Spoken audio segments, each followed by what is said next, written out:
walibadilika. Kwa sababu wanajua kwamba whatever kama tutaconcede bao hapa la tatu, sisi moja kwa moja tutakuwa eliminated mapema. So tunafanya nini? Cha kwanza zaidi unaweza kuona hata zile pressure wa wachezaji wa Simba kwenda mara kwa mara golini kwao ilipungua kipindi cha pili, na wao walikuwa wanaona wakijaribu kwenda mbele. Hata walinzi wa Simba nao walikuwa wapandi kama walikuwa wanapanda zamani.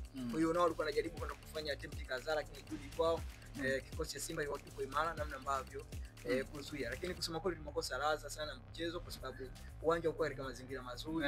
Lakini pia Almasi nao walikuwa wanadondoka sana. Kwa hiyo unaweza kuona katika dakika 90 labda tulishuhudia kama dakika 70 75. Lakini dakika nyingi hata ziongezwa 10 unaona hivi mara mpira kidogo unaenda kukwama kwenye maji. Kutoka hapo unaona mara wamedondoka. Kwa hiyo Almasi design kama alikuwa wanapunguza muda ama wanapoteza muda kwa matukio yale ambayo tuliona kugombana na wale watu wa Red Cross. Mtu kadondoka anafuata kuja kutolewa nje, wanaanza kusumbuana na Red Cross.